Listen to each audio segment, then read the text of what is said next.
unang panahon, ang lupa ay malawak at mabangis. Ang mga kagubatan ay makapal at ang mga ilog ay dumadaloy na tila walang hanggan. Sa mga puok na iyon, nanirahan ang mga unang tribo ng tao. Bawat tribo ay may sariling lupa, sariling batas at sariling paraan ng pamumuhay. Ngunit higit sa lahat ay may sariling galit na matagal nang namumuo sa kanilang mga puso. Sa gitna ng isang napakalawak na kagubatan ay naroon ang lupain na tinatawag ng mga tao na lupang anit. Ito ang lupain kung saan nagtipon ang mga tribo na kinatatakutan ng marami. Sila ang mga taong naniniwala na ang lakas ng kalaban ay maaaring makuha sa pamamagitan ng pagkain sa laman nito.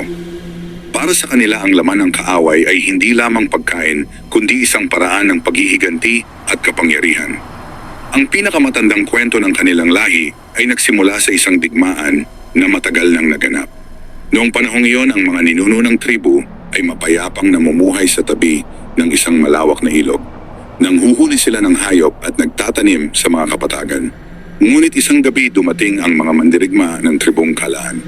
Ang tribong iyon ay kilala sa pagiging marahas at walang awa. Sinunog nila ang mga bahay at pinatay ang maraming tao. Ang dugo ay dumaloy sa lupa at ang mga sigaw ng mga namamatay ay umalingaw-ngaw sa buong kagubatan. Sa loob ng isang gabi, halos naglaho ang isang buong pamayanan. Ang mga nakaligtas ay tumakas papasok sa makapal na gubat. Doon sila nagtago at naghintay hanggang sa humupa ang galit ng mga sumalakay. Sa mga nakaligtas ay may isang binatang nagngangalang Dagan. Siya ang anak ng pinuno ng kanilang tribu na napatay sa pagsalakay. Bata pa siya ngunit malinaw sa kanyang isip ang bawat nangyari noong gabing iyon. Ang apoy ng mga nasusunog na bahay, ang dugo sa katawan ng kanyang ama, at ang malamig na tawa ng mga mandirigmang Kalaan. Sa loob ng maraming araw naglakbay ang mga nakaligtas sa kailaliman ng kagubatan.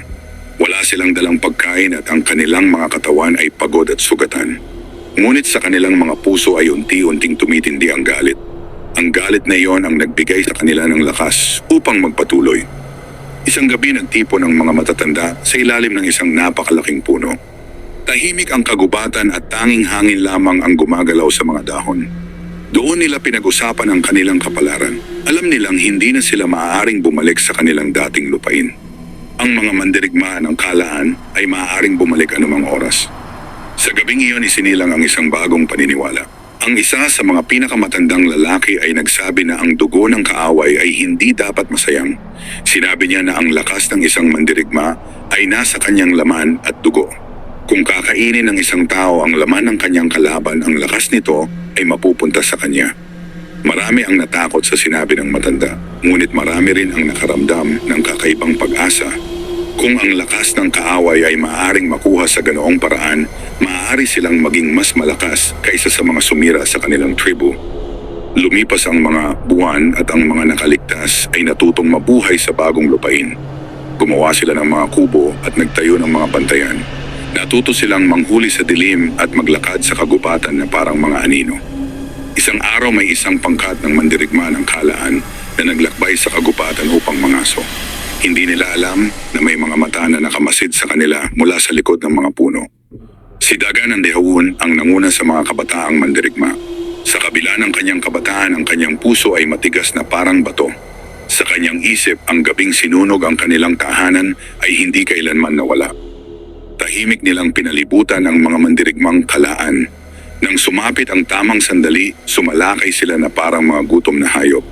Ang kagubatan ay napuno ng sigaw at galaw ng mga katawan na naglalaban. Hindi nagtagal na tapos ang laban. Ang mga mandirigma ng Kalaan ay nakahandusay sa lupa. Ang kanilang dugo ay dahan-dahang sumipsip sa lupa ng kagubatan. Tahimik na tumayo si Dagan sa gitna ng mga katawan ng kalaban. Naalala niya ang sinabi ng matandang lalaki noong gabi ng kanilang pagtitipon.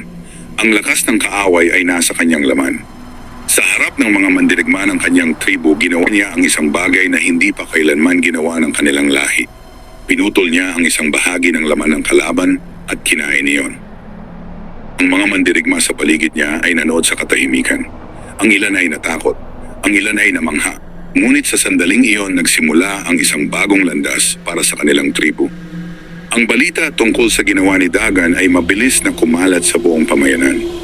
Ang ilan ay nagsabing ito ay isang sumpa. Ngunit marami ang naniwala na ito ay isang bagong kapangyarihan. Mula sa araw na iyon, ang tribu ay nagbago. Ang pagkain sa laman ng kalaban ay naging tanda ng paghihiganti at lakas. Ang bawat mandirigmang nakapatay ng kaaway ay may karapatang kainin ang bahagi ng kanyang katawan. Unti-unting kumalat ang balitang iyon sa iba pang tribu sa kagubatan. Ang ilan ay nagsimulang gumaya sa kanila. Ang iba naman ay natakot at lumayo sa lupang anit. Ngunit sa kailaliman ng kagubatan, isang malaking pagbabago ang nagsisimulang mabuo. Ang mga tribu ay naghahati-hati sa mga bagong grupo. Ang bawat isa ay may sariling paniniwala at sariling paraan ng paghihiganti. At sa gitna ng lahat ng iyon, si Dagan ay unti-unting nagiging isang pinuno. Isang pinunong hindi lamang hinubog ng galit, kundi ng isang bagong paniniwala na ang lakas ng tao ay maaaring makuha mula sa kanyang kalaban. Sa mga darating na taon, ang kagubatan ay magiging saksi sa mga digmaan na mas mabangis kaysa dati. Ang mga tribu ay maglalaban-laban hindi lamang para sa lupa, kundi para sa kapangyarihan na kanilang pinaniniwalaang nasa laman ng bawat tao. At ang kwento ng mga tribuyong kumakain ng tao ay magsisimula pa lamang. Lumipas ang mga taon at ang kagubatan ay unti-unting nagbago. Ang mga tribu ay dumami at ang bawat isa ay nagkaroon ng sariling pangalan at pagkakakilanlan. Sa gitna ng makapal na gubat ay nabuo ang tatlong malaking tribu na kinatatakutan ng lahat. Ang unang tribu ay ang tribu ni Dagan. Tinawag sila ng ibang tao na tribong Lakan. Sila ang unang nagpatibay ng paniniwala na ang lakas ng kaaway ay maaaring makuha sa laman nito. Para sa kanila, ang pagkain sa katawan ng kalaban ay isang sagradong gawain ng paghihiganti. Ang ikalawang tribu ay tinawag na tribong Ulap. Sila ay naninirahan sa matataas na bahagi ng kagubatan kung saan ang mga bundok ay nababalot ng hamog sa umaga. Ang mga mandirigma nila ay kilala sa pagiging tahimik at mabilis. Ngunit ang kanilang galit sa tribong Kalaan ay kasing tindi ng apoy sa ilalim ng lupa. Ang ikatlong tribu ay tinawag na tribong Ilat. Ang kanilang lupain ay nasa tabi ng malalawak na ilog at latyan. Kilala sila sa kanilang tibay at kakayahang mabuhay kahit sa pinakamahirap na kalagayan. Ngunit ang kanilang mga mandirigma ay may kakaibang ritual pagkatapos ng digmaan. Ang tatlong tribu ay may isang pinagmulan ng galit. Lahat sila ay nawala ng mga mahal sa buhay dahil sa mga mandirigmang Kalaan noong unang digmaan. Dahil dito ang kanilang mga puso ay nagkaisa sa isang layunin, siyang paghihiganti. Sa gitna ng lupang anit ay itinayo ni Dagan ang isang malaking pamayanan. Ang mga kubo ay gawa sa matitibay na kahoy at ang mga apoy ay laging nagliliyap sa gabi. Ang mga mandirigma ay nagsasanay araw at gabi upang maging handa sa anumang digmaan. Si Dagan ay hindi na ang batang nakaligtas sa sunog na pamayanan. Siya ay isa ng matangkad at matigas na pinuno. Ang kanyang mga mata ay malamig at puno ng alaala ng nakaraan. Sa bawat hakbang niya, ang mga tao ay yumuyuko bilang paggalang. Ngunit sa kabila ng kanyang kapangyarihan, hindi pa rin nawawala sa kanyang isip ang pangalan ng tribong Kalaan. Para sa kanya, ang digmaan ay hindi pa tapos. Isang umaga dumating ang isang pangkat ng mga mandirigma mula sa tribong Ulap. Sila ay pagod at ang kanilang mga katawan ay may bakas ng laban. Dinala nila ang isang balita na agad kumalat sa buong pamayanan. Ang tribong Kalaan ay muling nakita sa hilagang bahagi ng kagubatan. Ang balitang iyon ay parang apoy na kumalat sa puso ng bawat mandirigma. Ang mga matatanda ay nagtipon sa gitna ng pamayanan upang pag-usapan ang gagawin. Tahimik na nakinig si Dagan habang nagsasalita ang mga pinuno ng iba pang tribu. Ang ilan ay nagsabing kailangan nilang umatras at magtago. Ang ilan ay nagsabing panahon na upang wakasan ang lumang galit. Ngunit sa puso ni Dagan, iisa lamang ang sagot: ang digmaan. Sa araw na iyon, nagpadala siya ng mga mensahero sa tribong Ulap at tribong Ilat. Inanyayahan niya ang kanilang mga pinuno upang magtipon sa lupang anit. Pagkalipas ng ilang araw, dumating ang mga pinuno ng dalawang tribu. Ang pinuno ng tribong Ulap ay isang matandang lalaki na ang pangalan ay Ralun. Ang kanyang buhok ay puti, ngunit ang kanyang katawan ay matibay pa rin na parang kahoy na matagal nang nakatayo sa bagyo. Ang pinuno ng tribong Ilat ay isang babaeng mandirigma na ang pangalan ay Salira. Ang kanyang mga mata ay matalim at ang kanyang tindig ay puno ng tapang. Sa ilalim ng malaking puno sa gitna ng pamayanan, nagtipon ang tatlong pinuno. Walang nagsalita sa unang sandali. Tanging ang hangin lamang ang gumagalaw sa mga dahon. Sa Sa wakas nagsalita si Dagan. Sinabi niya na ang kanilang mga tribu ay matagal nang nagdurusa dahil sa mga mandirigmang kalaan. Sinabi niya na kung hindi nila haharapin ang kaaway ngayon, ang kanilang mga anak ay patuloy na mabubuhay sa takot. Tahimik na nakinig si Ralon at Salira. Pagkaraan ng mahabang sandali, tumayo si Ralon. Sinabi niya na ang kanyang tribu ay matagal nang naghihintay ng araw na iyon. Ang mga bundok ay puno na ng mga mandirigmang handang lumaban. Pagkatapos ay tumayo si Salira. Ang kanyang tinig ay mababa ngunit matatag. Sinabi niya na ang mga ilog ng kanyang lupain ay matagal nang nagdala ng dugo ng kanilang mga ninuno. Panahon na upang ang dugo ng kalaan ang dumaloy sa mga iyon. Sa araw na iyon nagkaisa ang tatlong tribu. Ang kanilang layunin ay iisa. Hanapin ang tribong kalaan at wakasan ang kanilang kapangyarihan. Sa mga sumunod na araw ang kagubatan ay napuno ng paghahanda para sa digmaan. Ang mga sibat ay hinasa. Ang mga palaso ay ginawa mula sa matitigas na kahoy. Ang mga mandirigma ay nagsanay hanggang sa sumakit ang kanilang mga katawan. Sa gabi ang mga apoy ay nagliliyab sa gitna ng pamayanan. Doon nagtitipon ang mga mandirigma upang alalahanin ang mga mahal sa buhay na nawala sa unang digmaan. Sa bawat kwento ng pagkawala ang galit ay lalong lumalalim. At sa kailaliman ng kagubatan ang mga mandirigma ng kalaan ay hindi pa alam na ang tatlong tribu ay nagkakaisa upang hanapin sila. Ang digmaan na magbabago sa kapalaran ng lahat ay papalapit na. Ang paghahanda para sa digmaan ay tumagal ng maraming araw. Sa bawat umaga ang mga mandirigma ay gumigising bago sumikat ang araw. Ang malamig na hangin ng kagubatan ay dumadampi sa kanilang balat habang sila ay nagtitipon sa gitna ng pamayanan. Ang lupain ng lupang anit ay naging lugar ng pagsasanay at paghahanda.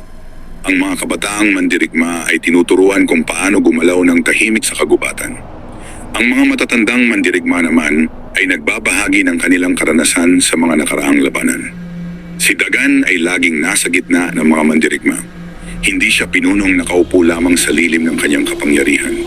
Siya ay sumasama sa bawat pagsasanay at bawat paglalakad sa kagubatan. Sa kanyang mga mata makikita ang matinding determination na wakasan ang matagal ng galit. Sa kabilang panig ng kagubatan ng tribong ulap ay naghahanda rin. Sa matataas na bahagi ng bundok ang kanilang pamayanan ay nawabalot ng malamig na hamog. Ang mga mandirigma roon ay kilala sa kanilang katahimikan at bilis. Pinamunuan ni Ralon Seninon ang kanilang paghahanda. Sa kabila ng kanyang edad ang kanyang isip ay malinaw at matalas. Ititinuro niya sa kanyang mga mandirigma kung paano gamitin ang katahimikan ng bundok upang makalapit sa kaaway nang hindi napapansin. Sa lupay naman ng tribong ilat ang mga ilog ay dumadaloy na parang mahabang ahas sa gitna ng latian. Doon nagsanay ang mga mandirigma ni Salira. Ang kanilang mga katawan ay sanay sa putik at tubig. Alam nila kung paano gumalaw sa latian na parang bahagi ng lupa. Si Salira ay isang pinunong kinatatakutan kahit ng sarili niyang mga mandirigma. Ngunit ang kanyang tapang ay nagbibigay sa kanila ng lakas ng loob. Alam nila na sa ilalim ng kanyang pamumuno hindi sila uurong sa anumang digmaan. Habang lumilipas ang mga araw ang tatlong tribu ay unti-unting nagtitipon sa lupang anit. Ang kagubatan ay napuno ng mga mandirigmang nagmula sa bundok, ilog at kapatagan. Sa unang pagkakataon sa mahabang panahon ang tatlong tribu ay nagkita bilang magkakampi at hindi bilang magkakaribal. Ang kanilang mga apoy ay nagsama sa iisang liwanag sa gitna ng gabi. Isang gabi nagtipon ang mga pinuno at mga mandirigma sa ilalim ng napakalaking puno. Ang punong iyon ay matagal nang nakatayo bago pa man isinilang ang karamihan sa kanila. Tahimik ang lahat habang si Dagan ay tumayo sa harap ng mga mandirigma. Ang apoy ay sumasayaw sa kanyang mukha habang ang kanyang anino ay gumagalaw sa likod niya. Sa mabigat na tinig sinabi niya na ang gabing iyon ay simula ng isang bagong yugto sa kanilang kasaysayan. Sinabi niya na ang dugo ng kanilang mga ninuno ay matagal nang humihingi ng hustisya. Ipinaalala niya sa lahat ang gabing sinunog ang kanilang mga tahanan at pinatay ang kanilang mga mahal sa buhay. Ang mga alaala na iyon ay parang sugat na hindi kailanman gumaling. Habang nagsasalita si Dagan, ang mga mandirigma ay tahimik na nakikinig. Ang ilan ay nakayuko ang ulo habang ang iba ay nakatingin sa apoy na parang nakikita nila ang kanilang nakaraan. Pagkatapos magsalita si Dagan ay tumayo si Ralon. Ang kanyang tinig ay mabagal ngunit matatag. Sinabi niya na ang mga bundok ay matagal nang nagbantay sa kanilang mga tribu. Ngunit kahit ang matitibay na bato ay hindi makakalimot sa dugo ng mga ninunong pinatay. Pagkatapos ay tumayo si Salira. Ang kanyang tinig ay malamig na parang tubig ng ilog sa gabi. Sinabi niya na ang kanilang galit ay hindi lamang para sa nakaraan, kundi para sa kinabukasan ng kanilang mga anak. Sa gabing iyon nagkaisa ang kanilang mga puso. Pagkatapos ng pagtitipon nagsimula ang huling paghahanda. Ang mga mandirigma ay pinili ayon sa kanilang lakas at karanasan. Ang mga sibat ay hinasa hanggang sa maging matalim na parang ngipin ng hayop. Ang mga palaso ay inayos at ang mga kalasag ay ginawa mula sa matitibay na kahoy. Ang bawat mandirigma ay alam na ang digmaan na kanilang haharapin ay maaaring maging huli nilang laban. Sa gitna ng gabi naglakad si Dagan sa gilid ng pamayanan. Ang kagubatan ay tahimik at ang buwan ay nakatago sa likod ng mga ulap. Habang naglalakad siya, naalala niya ang kanyang ama. Naalala niya ang araw na nakita niya ang katawan nito na nakahandusay sa lupa. Ang alaala na iyon ang nagbigay sa kanya ng lakas upang magpatuloy. Sa kanyang isip malinaw ang kanyang layunin. Hanapin ang tribong Kalaan, wakasan ang kanilang kapangyarihan, at ibalik ang daangal ng mga tribong matagal nang nabuhay sa takot. Pagdating ng umaga, ang 3 tribo ay nagsimulang kumilos. Ang mga mandirigma ay naglakad papasok sa kailaliman ng kagubatan. Ang kanilang mga hakbang ay mabigat ngunit puno ng determination. Sa kanilang harapan ay isang digmaan na matagal nang hinihintay ng kanilang mga puso. At sa kailaliman ng kagubatan ang mga mandirigma ng Kalaan ay naghihintay ng hindi nila alam. Ang paglalakbay ng 3 tribo ay nagsimula sa unang liwanag ng umaga. Ang hamog ay nakalatag sa ibabaw ng lupa at ang kagubatan ay tahimik na parang nakikinig sa bawat hakbang ng mga mandirigma. Ang pangkat ni Dagan ang nasa unahan. Ang kanyang mga mata ay nakatuon sa landas na papasok sa mas makapal na bahagi ng kagubatan. Alam niya na sa mga lugar na iyon maaaring nagtatago ang mga mandirigmang Kalaan. Sa likod niya ay ang mga mandirigma ng tribong ulap na pinamumunuan ni Ralun. Ang kanilang mga hakbang ay halos hindi marinig. Sanay silang gumalaw sa katahimikan ng bundok at ngayon ginagamit nila ang kakayahang iyon sa loob ng kagubatan. Sa hulihan ay ang mga mandirigma ng tribong Ilat na pinamumunuan ni Salira. Ang kanilang mga katawan ay matibay at handa sa anumang pagod na dala ng mahabang paglalakbay. Ang 3 pangkat ay gumalaw na parang isang mahabang anino sa ilalim ng mga puno. Walang nagsasalita. Tanging ang paggalaw ng mga dahon at ang tunog ng mga paa sa lupa ang maririnig. Lumipas ang maraming oras habang sila ay naglalakad. Ang kagubatan ay lalong naging makapal at ang sikat ng araw ay hirap ng tumagos sa pagitan ng mga sanga. Sa isang bahagi ng kagubatan natagpuan ng mga mandirigma ang isang lumang bakas ng apoy. Ang lupa ay maitim at ang ilang kahoy ay tila bagong nasunog. Tahimik na lumuhod si Dagan at hinawakan ng lupa. Ang init ng sunog ay wala na ngunit malinaw na ang apoy ay hindi pa matagal na namatay. Ang bakas na iyon ay palatandaan na may ibang tribo na dumaan sa lugar. Tinawag niya sina Ralun at Salira upang makita ang natuklasan. Tahimik nilang sinuri ang paligid. Sa lupa ay may mga bakas ng paa na patungo sa hilagang bahagi ng kagubatan. Ang mga bakas na iyon ay hindi mula sa mga hayop. Ang mga ito ay bakas ng mga tao. Sa sandaling iyon alam ng 3 pinuno na malapit na sila sa kanilang hinahanap. Pinag-utos ni Dagan na maging mas maingat ang lahat ng mandirigma. Ang bawat hakbang ay dapat tahimik at ang bawat galaw ay dapat bantayan. Nagpatuloy sila sa kanilang paglalakbay habang sinusundan ang mga bakas sa lupa. Ang kagubatan ay tila nagiging mas tahimik habang sila ay papalapit sa kanilang kaaway. Habang lumalalim ang araw narinig ng ilang mandirigma ang mahihinang tunog mula sa malayo. Ito ay tunog ng kahoy na pinuputol at mga tinig na nag-uusap. Huminto ang buong pangkat. Ang mga mandirigma ay agad nagtago sa likod ng mga puno at palumpong. Mula sa kanilang kinatatayuan, makikita nila ang isang maliit na bukas na lugar sa gitna ng kagubatan. Sa lugar na iyon may mga kubo na gawa sa kahoy at dahon. May mga taong gumagalaw sa paligid ng mga apoy. Ang mga taong iyon ay may suot na mga palamuti na gawa sa buto at balat ng hayop. Ang kanilang mga katawan ay may marka ng mga lumang sugat. Ang mga mandirigmang iyon ay mula sa tribong Kalaan. Tahimik na nakamasid si Dagan habang ang kanyang mga mata ay nagliliyap sa galit. Sa harap niya ay ang tribong matagal niyang hinahanap. Ang mga mandirigmang kasama niya ay ramdam din ang bigat ng sandaling iyon. Ang mga kamay nila ay mahigpit na nakahawak sa kanilang mga sibat. Ngunit hindi agad nag-utos si Dagan ng pag-atake. Alam niya na ang maliit na pamayanan na iyon ay maaaring bahagi lamang ng mas malaking kung aatake sila nang hindi handa, maaaring may iba pang mandirigma na nakatago sa paligid. Tinipon niya sina Ralon at Salira upang pag-usapan ang kanilang susunod na hakbang. Tahimik silang nag-usap sa likod ng mga puno. Ang kanilang mga tinig ay mababa upang hindi marinig ng mga kaaway. Napagkasunduan nila na magpadala ng ilang mandirigma upang palibutan ang lugar. Kung may ibang pangkat ng kalaan sa paligid, malalaman nila bago pa magsimula ang laban. Habang ginagawa ang plano, ang mga mandirigma ay gumalaw ng dahan-dahan sa paligid ng pamayanan. Ang kagubatan ay naging parang isang malaking bitag na unti-unting sumasara. Ang mga mandirigmang kalaan sa loob ng pamayanan ay walang kaalam-alam sa mga matang nakamasid sa kanila mula sa dilim ng kagubatan. Sa gitna ng pamayanan may isang matangkad na lalaki na tila pinuno ng pangkat. Ang kanyang katawan ay may maraming peklat at ang kanyang mukha ay matigas na parang bato. Tahimik siyang nakaupo sa tabi ng apoy habang pinagmamasdan ang kanyang mga mandirigma. Sa malayo nakatingin si Dagan sa lalaking iyon. Sa kanyang puso may pakiramdam na ang lalaking iyon ay may kaugnayan sa nakaraan na hindi niya makakalimutan. Habang ang araw ay unti-unting lumulubog, ang kagubatan ay nagiging mas madilim. Ang mga anino ay humahaba at ang hangin ay lumalamig. Ang mga mandirigma ng 3 tribu ay nakapwesto na sa paligid ng pamayanan. Ang kanilang mga sibat ay nakahanda. Ang kanilang mga puso ay handa na sa digmaan. At sa loob ng pamayanan, ang tribong kalaan ay naghihintay sa gabing hindi nila alam na magbabago sa kanilang kapalaran. Ang gabi ay tuluyang bumalot sa kagubatan.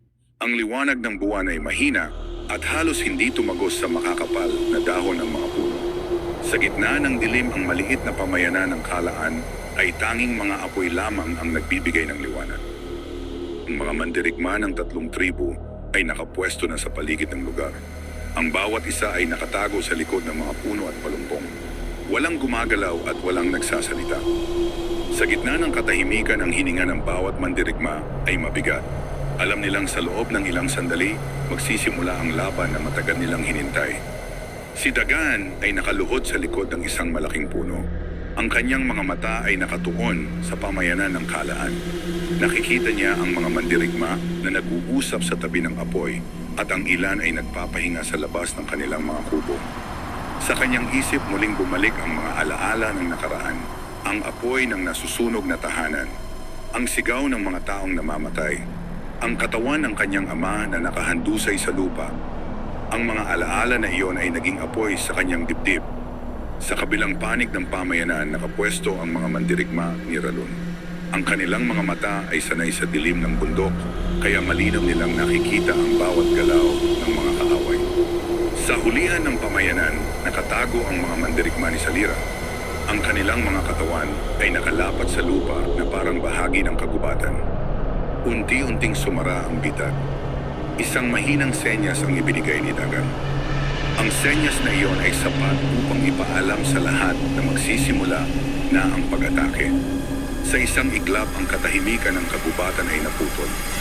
Ang mga mandirigma ng 3 tribu ay sabay-sabay na lumabas mula sa dilim.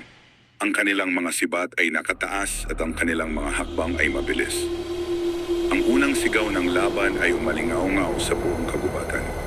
Nagulat ang mga mandirigmang kalaan. Ang ilan ay agad tumayo upang kunin ang kanilang mga sandata habang ang iba ay nagtakbuhan sa pagitan ng mga kubo. Ngunit huli na ang lahat. Ang mga sibat ng tribong Lakan ay unang tumama sa mga kaaway. Ang mga palaso ng tribong Ulap ay lumipad mula sa dilim at tumama sa mga mandirigmang tumatakbo. Ang mga mandirigma ng tribong Ilat naman ay sumugod mula sa likuran ng pamayanan at pinutol ang daan ng pagtakas. Ang maliit na pamayanan ng kalaan ay naging larangan ng digmaan. Ang mga sigaw ng galit at sakit ay naghalo sa tunog ng mga sandatang nagbabanggaan. Ang apoy sa gitna ng pamayanan ay nagbigay ng kakaibang liwanag sa mga katawan na naglalaban. Sa gitna ng kaguluhan, hinanap ni Dagan ang matangkad na lalaking nakita niya kanina. Hindi nagtagal, nakita niya ito sa tabi ng isang kubo. Ang lalaki ay may hawak na malaking sibat at nakikipaglaban sa dalawang mandirigma ng tribong Lakan. Ang galaw ng lalaki ay mabilis at matibay. Halatang isa siyang veteranong mandirigma. Lumapit si Dagan at tinawag ang kanyang mga kasama na umatras. Nais niyang harapin ang lalaking iyon nang siya lamang. Sa sandaling iyon nagtagpo ang kanilang mga mata. Ang lalaki ay tumingin kay Dagan na parang kinikilala ang isang lumang alaala. Ang kanilang mga sibat ay sabay na gumalaw. Ang unang atake ay sinalag ng bawat isa. Ang kanilang mga sandata ay nagbanggaan at ang tunog nito ay matinis sa gitna ng ingay ng laban. Ang lalaking mandirigma ng kalaan ay malakas at sanay sa digmaan. Ang kanyang mga galaw ay puno ng karanasan. Ngunit si Dagan ay may dala na galit na matagal nang nakabaon sa kanyang puso. Ang kanilang laban ay naging mas mapangis habang lumilipas ang sandali. Ang bawat galaw ay maaaring maging huli nilang hakbang. Sa wakas nakita ni Dagan ang isang maliit na pagkakamali sa galaw ng kalaban. Sa isang mabilis na hakbang, itinulak niya ang kanyang sibat na sulong. Ang dulo ng sandata ay tumagos sa dibdib ng lalaking mandirigma. Huminto ang lalaki at dahan-dahan bumagsak sa lupa. Tahimik na tumayo si Dagan sa harap ng katawan nito. Habang pinagmamasdan niya ang mukha ng namatay, napansin niya ang isang marka sa balat nito. Isang lumang marka na pamilyar sa kanyang alaala. Sa sandaling iyon, naalala niya ang gabing sinunog ang kanilang pamayanan. Ang lalaking iyon ay isa sa mga mandirigmang nanguna sa pag-atake noong gabing iyon. Ang galit sa puso ni Dagan ay naging tahimik na apoy. Sa paligid niya ang laban ay unti-unting natatapos. Ang mga mandirigmang kalaan ay bumagsak isa-isa habang ang ilan ay sumuko sa gitna ng kaguluhan. Ang maliit na pamayanan ay tuluyang nasakop ng 3 tribu. Sa gitna ng lugar ang mga mandirigma ay nakatayo sa pagitan ng mga kubo at mga apoy. Ang unang tagumpay laban sa kalaan ay naganap. Ngunit alam ni Dagan na ito ay simula pa lamang. Sapagkat kung may maliit na pamayanan ng kalaan sa kagubatan, may malaking tribo na nagtatago sa mas malalim na bahagi ng lupain. At ang digmaan na kanilang sinimulan ay hindi pa tapos. Pagkatapos ng laban ang kagubatan ay muling naging tahimik. Ang apoy sa loob ng pamayanan ay patuloy na nagliliyab habang ang usok ay dahan-dahan umaakyat sa madilim na langit. Ang mga katawan ng mga mandirigmang kalaan ay nakahandusay sa lupa. Ang ilan ay nakahiga sa pagitan ng mga kubo at ang iba ay malapit sa mga apoy kung saan sila huling lumaban. Ang mga mandirigma ng 3 tribu ay nagtipon sa gitna ng pamayanan. Ang kanilang mga katawan ay pagod, ngunit ang kanilang mga mata ay puno ng kakaibang liwanag. Ang unang paghihiganti ay natupad. Si Dagan ay nakatayo sa gitna ng lugar habang pinagmamasdan ang paligid. Ang kanyang dibdib ay mabigat, hindi dahil sa pagod kundi dahil sa mga alaala na muling bumalik sa kanyang isip. Ang lalaking napatay niya ay isa sa mga mandirigmang sumalakay sa kanilang pamayanan noong nakaraan. Ang marka sa katawan nito ang nagpatunay sa alaala na matagal na niyang dala. Dumating si Ralun at Salira sa kanyang tabi. Ang kanilang mga mukha ay seryoso habang tinitingnan ang mga katawan ng mga kaaway. Alam nilang ang maliit na pamayanan na iyon ay hindi ang buong tribo ng kalaan. Isa lamang itong bahagi ng mas malaking pangkat na maaaring nagtatago sa ibang bahagi ng kagubatan. Sa utos ni Dagan, sinuri ng mga mandirigma ang buong lugar. Ang bawat kubo ay tiningnan at ang bawat bakas ay pinag-aralan. Sa loob ng isang kubo natagpuan nila ang ilang gamit na nagpapakita na ang mga mandirigmang iyon ay hindi nag-iisa sa kagubatan. May mga bakas ng paglalakbay at mga kagamitan na ginagamit sa mahabang paglalakad. Ang mga palatandaang iyon ay nagsabi na may iba pang pangkat ng kalaan sa mas malayong bahagi ng lupain. Habang ang ilan sa mga mandirigma ay naghahanap ng mga bakas, ang iba naman ay nagtipon sa paligid ng mga katawan ng mga napatay. Sa loob ng maraming taon ng mga tribu ay naniniwala na ang lakas ng kaaway ay nasa laman nito. Ang paniniwala na iyon ay nagsimula pa noong unang paghihiganti ni Dagan. Sa gabing iyon ang mga mandirigma ay muling humarap sa ritual na iyon. Ang ilan ay lumapit sa mga katawan ng mga kalaban at kumuha ng bahagi ng laman. Ang kanilang mga mukha ay seryoso habang ginagawa ang ritual na matagal nang naging bahagi ng kanilang digmaan. Para sa kanila, ang gawaing iyon ay hindi lamang pagkain, kundi tanda ng pagkuha ng lakas at pag-alaala sa mga ninunong pinatay. Tahimik na pinagmamasdan ni Dagan ang ritual. Sa kanyang isip ang gawaing iyon ay simbolo ng galit na matagal nang nasa kanilang mga puso. Ngunit alam din niya na ang lakas ng isang tribu ay hindi lamang nagmumula sa laman ng kaaway, kundi sa pagkakaisa ng mga mandirigma. Habang lumilipas ang gabi ang pamayanan ng Kalaan ay unti-unting naging tahimik. Ang mga apoy ay patuloy na nagbigay ng liwanag sa mga mandirigmang nagbabantay. Sa isang bahagi ng lugar may isang mandirigmang Kalaan na natagpo ang buhay pa ngunit sugatan. Siya ay nakatali at dinala sa harap ng 3 pinuno. Ang lalaki ay mahina ngunit ang kanyang mga mata ay matigas pa rin. Sa kanyang mukha makikita ang pagod ng digmaan ngunit wala ang takot. Tiningnan siya ni Dagan ng matagal. Alam niyang ang lalaking iyon ay maaaring magbigay ng sagot sa tanong na matagal na nilang hinahanap. Ang kinaroroonan ng malaking tribu ng Kalaan. Tahimik na nag-usap ang 3 pinuno habang ang sugatang mandirigma ay nakaupo sa lupa sa kanilang harapan. Pagkatapos ng mahabang sandali, nagsalita si Dagan. Tinanong niya ang lalaki kung saan matatagpuan ang pangunahing pamayanan ng Kalaan. Sa unang sandali, hindi sumagot ang sugatang mandirigma. Ang kanyang mga mata ay nakatingin lamang sa lupa. Ngunit nang muli siyang magsalita si Dagan, ang lalaki ay dahan-dahan tumingala. Sa mahina ngunit malinaw na tinig sinabi niya na ang kanilang pangunahing tribu ay nasa hilagang bahagi ng kagubatan kung saan ang lupa ay nagiging mabato at ang mga puno ay nagiging kakaunti. Sinabi niya na roon nakatira ang pinuno ng Kalaan kasama ang daan-daang mandirigma na handang lumaban sa sinumang papasok sa kanilang lupain. Ang balitang iyon ay nagbigay ng katahimikan sa paligid ng mga pinuno. Ibig sabihin, ang laban na kanilang napanalunan ay simula pa lamang ng mas malaking digmaan. Ang pangunahing tribu ng Kalaan ay naghihintay sa hilaga at ang kanilang paglalakbay ay kailangan pang magpatuloy sa mas mabangis na bahagi ng kagubatan. Sumikat ang araw sa ibabaw ng kagubatan na tila walang alam sa digmaang naganap noong gabi. Ang hamog ay dahan-dahan naglaho habang ang liwanag ay kumalat sa pagitan ng mga puno. Sa loob ng pamayanan ng Kalaan, ang mga mandirigma ng 3 tribu ay naghahanda na muling maglakbay. Ang kanilang unang laban ay natapos, ngunit ang kanilang layunin ay hindi pa nakakamit. Si Dagan ay nakatayo sa gilid ng pamayanan habang pinagmamasdan ang hilagang bahagi ng kagubatan. Doon ayon sa sugatang mandirigma, matatagpuan ang pangunahing tribu ng Kalaan. Sa kanyang isip malinaw ang landas na kailangan nilang tahakin. Lumapit sina Ralun at Salira sa kanyang tabi. Ang kanilang mga mukha ay nagpapakita ng parehong pag-iisip. Alam nilang ang susunod na paglalakbay ay magiging mas mapanganib kaysa sa unang laban. Ang sugatang mandirigma ng Kalaan ay muling dinala sa harap ng 3 pinuno. Ang kanyang katawan ay mahina, ngunit malinaw pa rin ang kanyang mga mata. Muli siyang tinanong ni Dagan tungkol sa lupain sa hilaga. Ang lalaki ay nagsalita ng mabagal habang inilalarawan ang lugar. Sinabi niya na ang lupain doon ay iba sa makapal na kagubatan na kanilang kinalalagyan. Ang mga puno ay mas kakaunti at ang lupa ay puno ng matitigas na bato. Sa gitna ng lupain na iyon matatagpuan ang malaking pamayanan ng Kalaan. Doon nakatira ang kanilang pinuno na kilala sa pangalan na Raku. Ang pangalang iyon ay nagdulot ng kakaibang katahimikan sa pagitan ng 3 pinuno.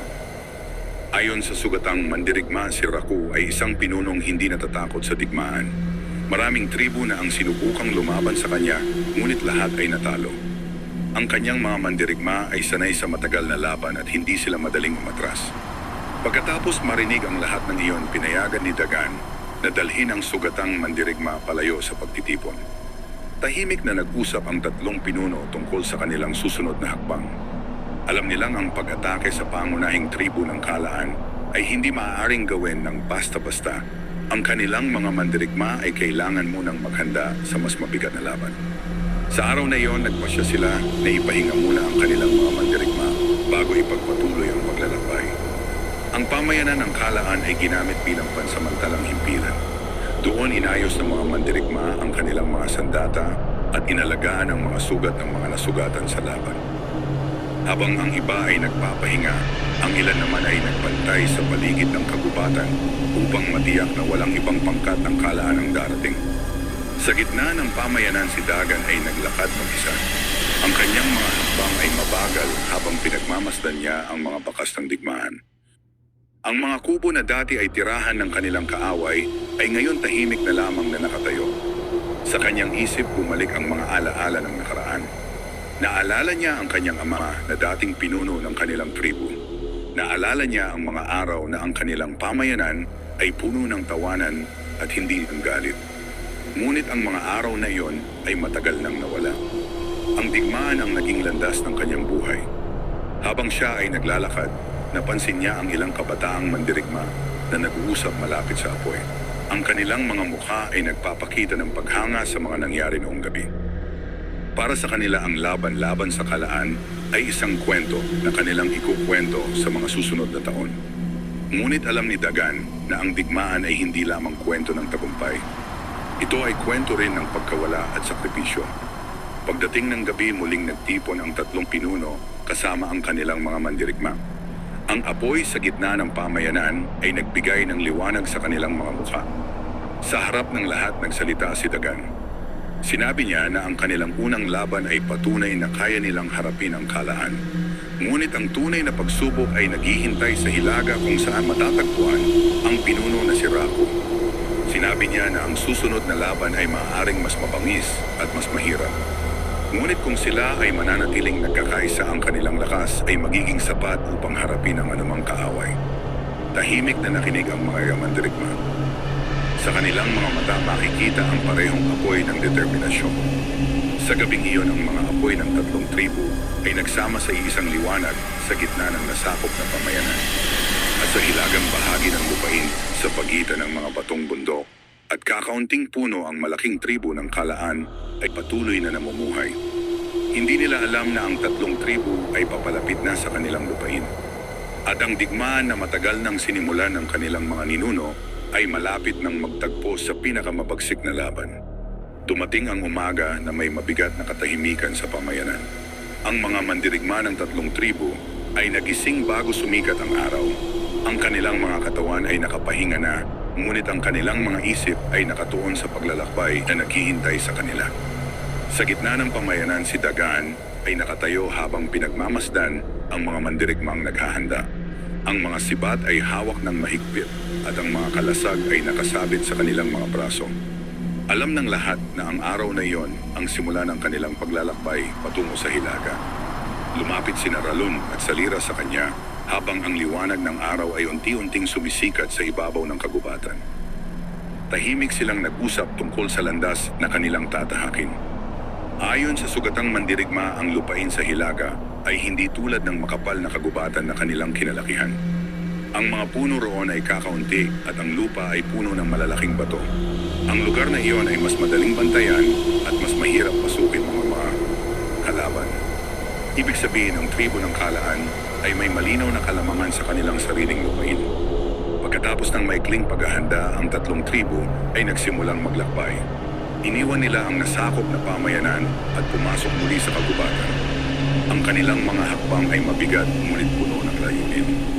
Sa loob ng maraming oras sila ay naglakad sa pagitan ng mga puno at mga ilog.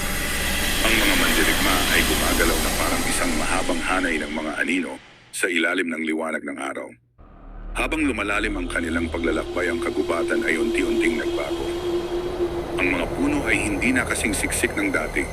Ang lupa ay naging mas matigas at ang mga bato ay nagsimulang lumitaw sa pagitan ng mga halaman. Ang pagbabago ng lupain ay tanda na papalapit na sila sa hilagang bahagi ng kagubatan. Huminto ang pangkat sa isang mataas na bahagi ng lupa kung saan makikita ang mas malawak na tanawin ng lupain sa unahan. Mula roon nakita nila ang isang lugar na kakaiba sa kanilang nakasanayan. Ang lupain ay mabato at ang mga puno ay kalat lamang sa paligid. Sa malayo may makikitang mga bakas ng usok na dahan-dahan umaakyat sa hangin.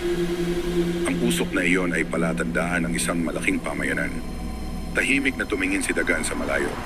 Alam niyang ang usok na iyon ay maaaring mula sa tribo ng kalaan. Ang lugar na iyon ay maaaring tahanan ng pinuno na si Raku. Sa paligid niya ang mga mandirigma ay nakatingin din sa malayo. Ang kanilang mga mata ay puno ng pag-asa at pag-iingat. Hindi sila maaaring sumugod ng walang plano.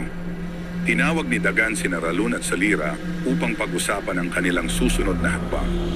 Tahimik silang nag-usap sa ibabaw ng mabatong lupa habang pinagmamasdan ang lugar sa malayo. Napagkasunduan nilang magpadala muna ng ilang mandirigma upang obserbahan ang pamayanan. Kailangan nilang malaman kung gaano karami ang mga mandirigma ng Kalaan at kung paano nila binabantayan ang kanilang lupain. Ang mga mandirigmang ipinadala ay mula sa tribong Ulap. Sila ang pinakasanay sa tahimik na paggalaw at pagmamasid sa malalayong lugar.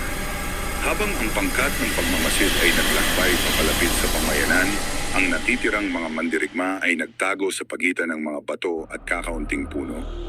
Ang hangin sa lugar na iyon ay malamig at ang katahimikan ay kakaiba.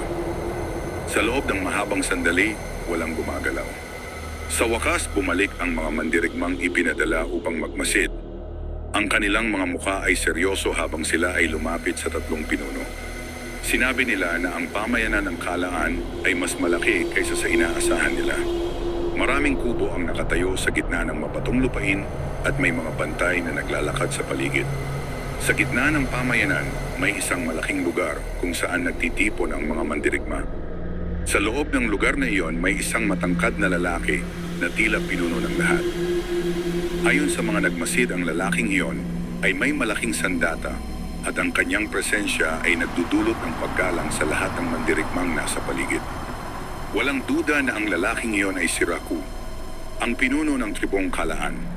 Sa sandaling iyon, alam ng tatlong pinuno na ang digmaan na matagal nilang hinintay ay malapit nang magsimula. Sa harap nila ay ang lupain ng kanilang pinakamatinding kaaway. At sa loob ng pamayanan, ang pinuno na matagal nang kinatatakutan ng maraming tribu ay naghihintay. Ang gabi ay muling bumalot sa mapatong lupain sa hilaga.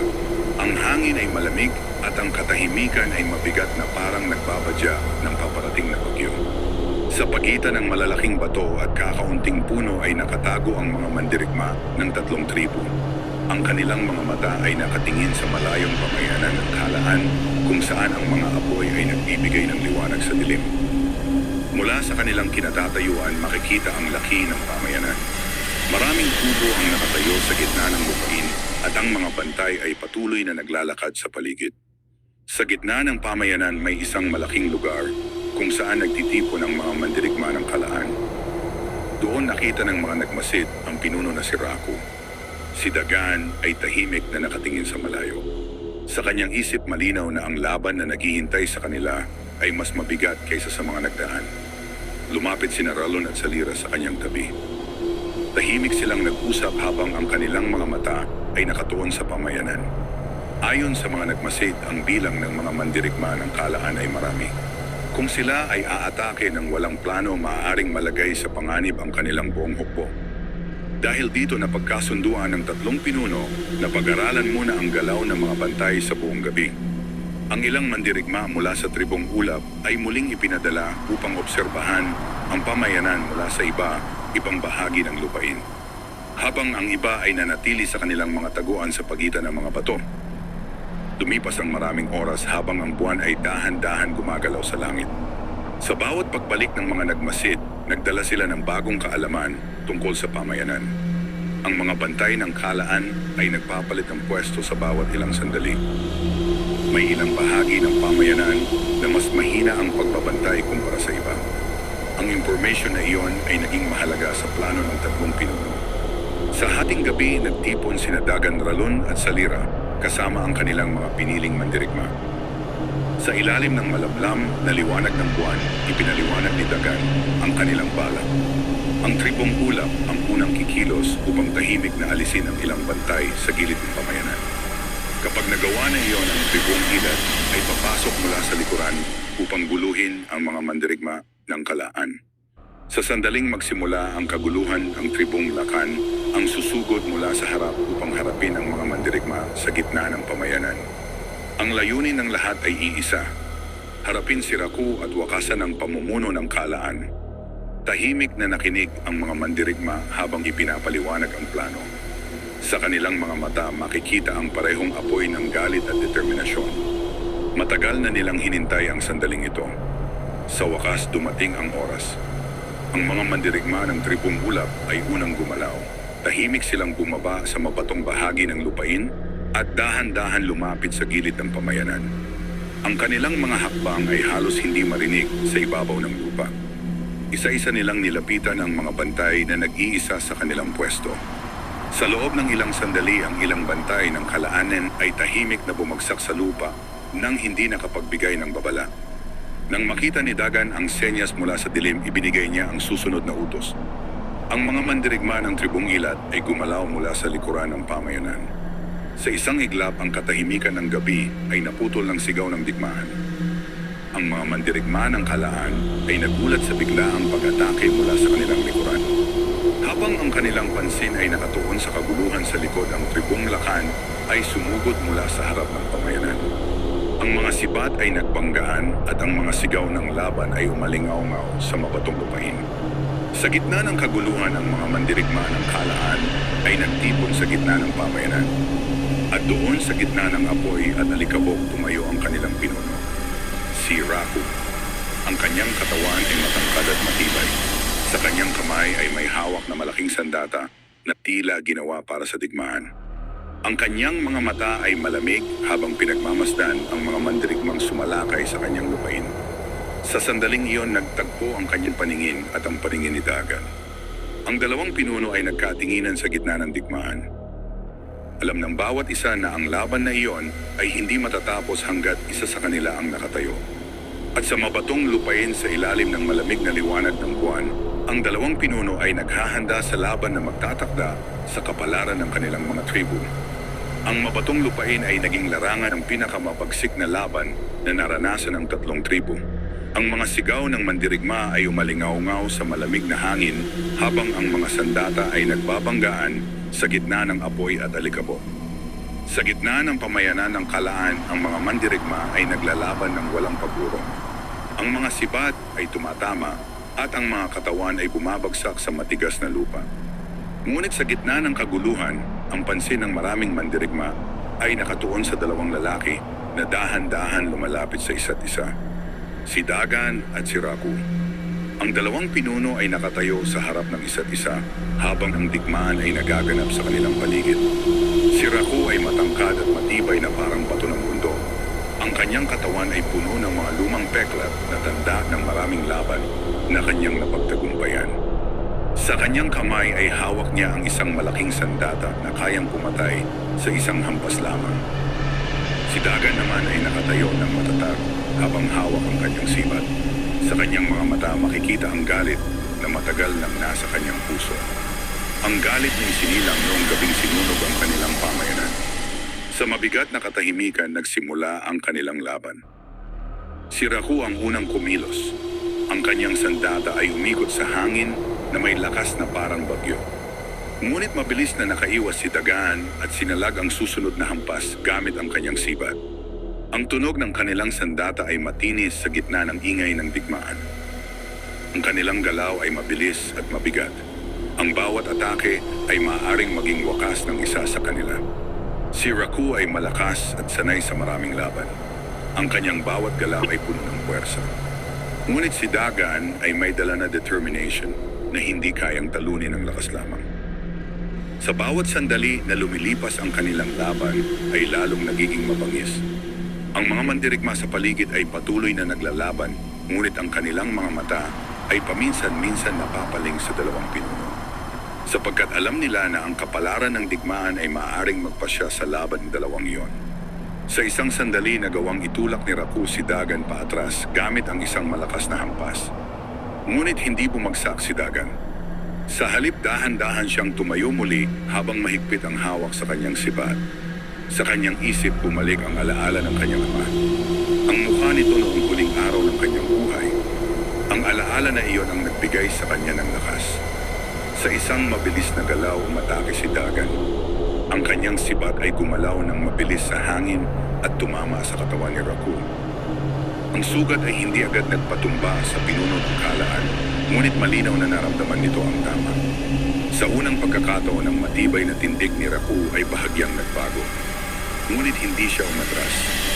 Sa halip, muli siyang umatake ng may mas matinding galit.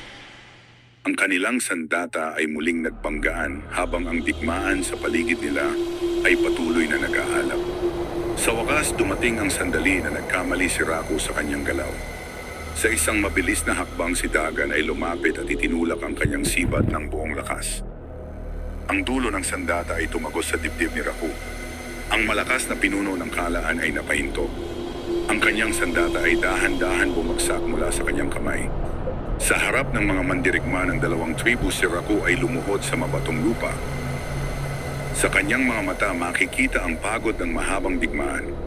Pagkaraan ng ilang sandali, ang kanyang katawan ay bumagsak sa lupa. Ang pinuno ng kalaan ay wala na. Sa sandaling iyon, ang laban sa paligid ay unti-unting humina. Ang mga mandirigma ng kalaan ay nakita ang pagbagsak ng kanilang pinuno.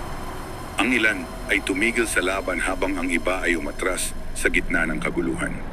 Sa gitna ng pamayanan, si Dagan ay nakatayo habang hawak pa rin ang kanyang sibat. Ang kanyang dibdib ay mabigat sa paghinga, ngunit ang kanyang mga mata ay malinaw. Ang digmaan na nagsimula sa galit ng nakaraan ay sa wakas nagkaroon ng wakas. Sa mabatong lupain sa Hilaga, ang kapangyarihan ng kalaan ay bumagsak. Ang mga tribune matagal na nabuhay sa takot ay sa wakas nakatagpo ng katahimikan. At sa gitna ng mga mandirigma ng tatlong tribu, si Dagan ay nanatiling nakatayo. Isang pinuno na hinubog ng digmaan at paghihiganti. Ngunit sa kanyang puso may bagong pag-asa na ang mga susunod na henerasyon maaaring mamuhay sa mundong hindi na pinamumunuan ng galit. Pagkaraan ng digmaan, ang mabatong lupain ay muling naging tahimik. Ang hangin ay dumaan sa pagitan ng mga bato at ang apoy sa gitna ng pamayanan ay unti-unting namatay. Ang mga mandirigma ng tatlong tribu ay nakatayo sa gitna ng lugar kung saan bumagsak ang pinuno ng kalaan. Ang kanilang mga katawan ay pagod, ngunit ang kanilang mga puso ay may kakaibang gaan. Sa loob ng mahabang panahon, ang kanilang mga buhay ay pinamunuan ng galit at paghihiganti. Ang alaala ng mga ninuno na pinatay ay naging apoy na nagtulak sa kanila sa digmaan. Ngunit nang bumagsak si Raku, ang apoy na iyon ay dahan-dahan humina. Lumapit sina Ralun at Salira kay Dagan habang ang liwanag ng umaga ay nagsisimulang sumikat sa lupain. Sa unang pagkakataon matapos ang mahabang digmaan, ang tatlong pinuno ay tumingin sa paligid ng walang iniisip na laban. Ang mga mandirigma ng kalaan na natira ay nagbaba ng kanilang mga sandata. Ang ilan ay lumayo sa pamayanan at ang iba ay nanatiling ngunit wala ng lakas upang ipagpatuloy ang digmaan. Nakita ng tatlong pinuno na ang galit na nagdala sa kanila sa laban ay hindi na kailangang magpatuloy. Sa araw na iyon, nagpasya sila na wakasan ang matagal na digmaan sa pagitan ng mga tribu. Ang mga lupain na dating pinagtatalunan ay hinayaang maging bukas sa lahat. Ang mga tribu ay pinayagang mamuhay nang hindi na kailangang magtago sa takot ng isa't isa.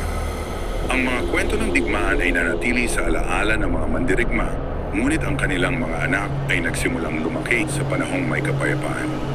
Si Dagan ay nanatiling pinuno ng kanyang tribu, ngunit ang kanyang puso ay nagbago.